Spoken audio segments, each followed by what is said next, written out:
काफी समय पहले की बात है। एक इच्छाधारी गर्भवती नागिन नागलोक से धरतीलोक पर आती है अपने बच्चे को जन्म देने के लिए। धरतीलोक से अच्छी जगह तो मेरे बच्चे के लिए हो ही नहीं सकती। मैं तो अपने बच्चे को यहीं जन्म दूंगी। ऐसा कहते हुए वो हरे भरे जंगल में घूमने लग जाती है एक उचित स्थान देखने के लिए। तभी दूसरी तरफ एक सपेरा नाग की तलाश में जंगल में आता है। मेरी तो किस्मत ही खुल जाए अगर मुझे कोई कीमती सा नाग या नागिन मिल जाए। हाँ तो चलो कोशिश करता हूँ। ऐसा कहते हुए वो सपेरा बीन बजाना शुरू करता है। तभी उस बीन की आवाज इच्छाधारी नागिन के पास जाती है। कितनी मधुर आवाज है। मैं तो इस मधुर आवाज की तरफ अपने आप खींची चली जा रही हूँ। कितनी अच्छी आवाज है, खुद को कैसे रोक सकती हूँ। ऐसे कहते हुए वो इच्छाधारी नागिन उस आवाज के साथ साथ में सपेरे के पास में जा पहुंचती है। हाँ, इच्छाधारी नागिन, वो भी मणि वाली। मेरा तो मजा आ गया। अब मैं तुम्हें कैद करके तुमसे तुम्हारी मणि छीन लूंगा। अरे सपेरे, तू कैसी बातें कर रहा है? धरतीलोक पर ऐसा अनर्थ तू कैसे कर सकता है? अब तो मैं ऐसा ही करूंगा। ये कहते हुए वो सपेरा उस नागिन को अपने पिटारे में डाल लेता है। तभी नागिन रोती है और उससे कहती है, नहीं सपेरे, तू ऐसा नहीं कर सकता। मैं गर्भवती हूँ, तुझे पाप लगेगा। मुझे कैद करके मत रख, तुझे पाप लगेगा सपेरे। नहीं, मैं तुझे नहीं छोड़ूंगा। तू तो इच्छाधारी नागिन है। अब तो मेरे वारे न्यारे हो गए। तुझे बेचकर मैं खूब अमीर आदमी बन जाऊंगा।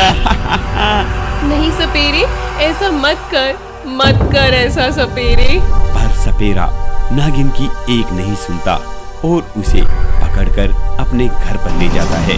सपेरा अपनी पत्नी से कहता है, इस पिटारे को संभाल कर रख दो। इसमें बहुत ही कीमती नागिन लेकर आया हूँ। अब हमारे भाग खुलने वाले हैं। ए जी, किसी जीव को क्यों परेशान करते हो भला? आखिरकार हम कोई और काम भी तो कर सकते हैं ना। भला हमें चाहिए ही क्या? चुप कर, ज्यादा मत बोला कर। जितना कहा है सिर्फ उतना कर और जा इस पिटारे को अंदर रख दे।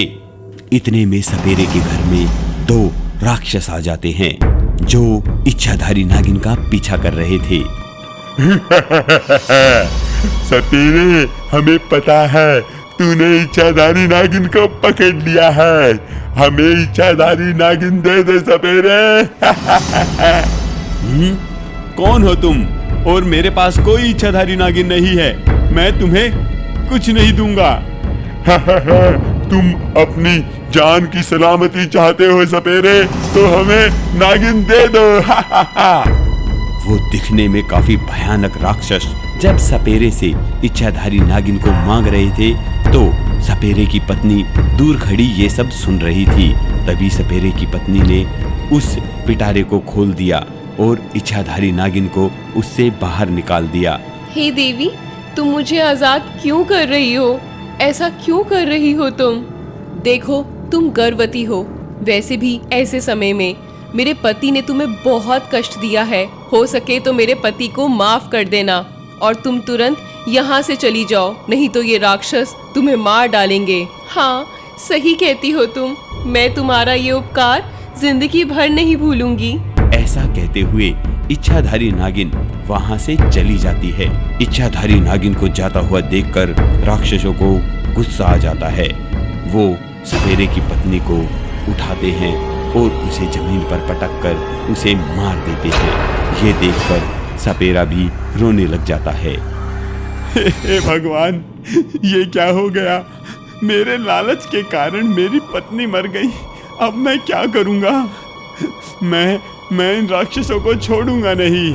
इतने में राक्षस इच्छाधारी नागिन के पीछे जंगल की तरफ चले जाते हैं। इच्छाधारी नागिन जंगल की तरफ चली जाती है और वहां पर अपने बच्चे को जन्म देती है। अपने छोटे से बच्चे को वो जंगल के राजा शेर को देती है और कहती है, हे शेर महाराज, तुम मेरे बच्चे की रक्षा करो, क्योंकि मेरे पीछे राक्षस पड़े हुए हैं। अगर मैं उन्हें नहीं मारूंगी तो वो पूरे जंगल को तबाह कर देंगे। तुम चिंता मत करो नागिन, ये तुम्हारी संतान नहीं, ये हमारे जंगल की संतान है और तुम इसकी बिल्कुल चिंता मत करो। जाओ उन राक्षसों को सबक सिखाओ। ऐसा कहते हुए इच्छाधारी नागिन राक्षसों से लड़ने के लिए बाहर मैदान में आ जाती है। हम तो तुम्हें ढूंढते फिर रहे थे और तुम ही हमारे सामने आ गई। अब हम तुम्हें नहीं छोड़ेंगे। हे राक्षस, तुम मुझे क्या नहीं छोड़ोगे? मैं तुमसे खुद यहाँ पर लड़ने के लिए आई हूँ, ताकि मैं पूरे जंगल को तुम्हारे कहर से बचा सकूं। तो आ लड़ो हमसे। ऐसा कहते हुए राक्षस और नागिन के अंदर भयंकर युद्ध छिड़ जाता है। इधर जब नागिन एक राक्षस से लड़ रही थी, तभी दूसरा राक्षस पीछे से चुपके से आकर नागिन को मारना चाहता था। तभी ये सब वहाँ खड़े सपेरे ने भी देख लिया। सपेरा वहाँ आया और कुल्हाड़ी से उस दूसरे राक्षस की उसने गर्दन काट दी और पहले राक्षस को इच्छाधारी नागिन ने अपनी शक्तियों से मार दिया। अब दोनों राक्षस खत्म हो चुके थे। हे सपेरे, तुमने मेरी मदद करी, उसके लिए बहुत बहुत शुक्रिया। पर हे नागिन, इस दुनिया में मेरी पत्नी नहीं रही। इन दुष्ट राक्षसों ने मेरी पत्नी को मार दिया। अब मुझे भी तुम मार दो, मैं नहीं जी सकता अपनी पत्नी के बिना। हे सपेरे, कैसी बातें कर रहे हो तुम? तुम्हें तो जीना ही है, और दूसरा, तुम्हारी पत्नी इतनी नेक दिल है कि उसे मुझे जिंदा करना ही पड़ेगा।